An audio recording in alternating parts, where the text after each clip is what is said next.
Hello, everyone. Thank you for joining me for Storytime with Moonie, where I read short stories every Monday, Wednesday, and Friday at 8 p.m. for littles in every community. You can follow me on Instagram at Moonie the Space Kitty or Moonie the Space Kitty SFW. The only difference between the profiles are the tags that I use. Through the profiles, you'll have access to the items that I sell in my little shop. Now grab your stuffy and get real comfy. Today's story is Sleeping Beauty. Once upon a time, there lived a king and queen. When the queen gave birth to a beautiful baby girl, the king and the queen were filled with joy and decided to hold a christening feast to celebrate. They invited their friends and all the kings, queens, princes, and princesses from other kingdoms all over the land. 5 good fairies lived in the kingdom, and the king wanted them to be the godmothers of his daughter. One of these fairies was very old, and no one had seen her in years, or even knew where she was. So when the king sent out the invitations to his daughter's christening, he invited only the 4 young fairies. The day of the christening arrived. It was a joyous occasion, and the palace was full of laughter and dancing. After the delicious feast, the 4 good fairies gave the princess their magical gifts.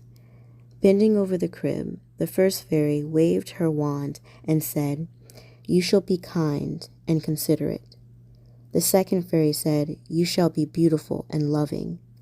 The third fairy said, "You shall be clever and thoughtful." The baby girl was promised everything in the world that you could wish for. But just as the third fairy finished giving her gift, there was a loud bang, and the palace doors flew open. It was the old fairy. She was furious because she hadn't been invited to the feast. She rushed over to the sleeping baby and waved her wand, casting a curse upon the child. "One day the king's daughter shall prick her finger on a spindle and fall down dead," she screeched, and then she left. The guests fell silent at these terrible words, and the queen burst into tears. The fourth fairy had not yet given her gift. "Dear queen, please do not weep. I cannot undo the curse, but I can soften it," she said. She walked to the crib and waved her wand.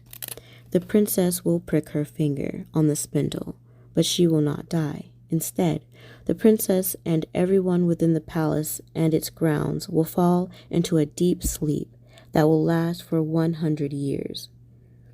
The king thanked the fairy for her kindness and then, to protect his daughter, ordered that every spindle in the kingdom be burned.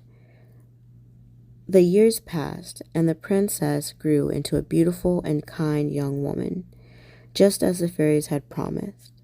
One day, to amuse herself, the princess decided to explore the rooms in the palace that she had never been in before. After a while, she came to a little door at the top of a tall tower. Inside, there was an old woman working at her spinning wheel. The princess didn't know that the woman was really the old fairy in disguise. "What are you doing?" the princess asked curiously. "I'm spinning thread, dear child," replied the woman. "Can I try?" said the princess. No sooner had she touched the spindle than she pricked her finger and fell into a deep, deep sleep. A strange quietness came over the palace, from the gardens to the tallest tower, and the king and queen began to yawn. Before long, every living thing within the castle walls had fallen into a deep, deep sleep. As time passed, a hedge of thorns sprung up around the palace. It grew higher and thicker every year, until only the tallest tower could be seen above it. The story of the beautiful princess that lay sleeping within its walls spread throughout the land. She became known as Sleeping Beauty. Many princes tried to break through the thorns to rescue Sleeping Beauty, but no one was successful. The thorn hedge was too thick. Exactly 100 years after the princess had fallen asleep, a handsome prince, having heard the story of Sleeping Beauty, decided to try and break the curse and awakened the sleeping princess. The prince didn't know that the fairy spell was coming to an end. As he pushed against the thick hedge, every thorn turned into a beautiful rose, and the path magically formed to let him pass. Soon the prince came to the palace. Not a sound could be heard anywhere. He saw people and animals asleep in every room. At last, he found the tiny room in the tower where Sleeping Beauty lay. The prince looked at her in wonder and then kissed her gently. The sleeping princess opened her eyes and smiled at the prince. With that one look, they fell in love. All around the palace, other people were waking up. The queen and king stirred from their deep sleep. They were overjoyed to see their daughter awake. They welcomed the handsome prince who had found their princess. The palace was once again filled with laughter and joy. The king called for a huge wedding feast to be prepared, and he invited everyone in the entire kingdom. Sleeping Beauty married her handsome prince, and they lived happily ever after. The end. Thank you for letting me read to you tonight. I hope you feel safe, and I hope you feel loved. Good night, little ones.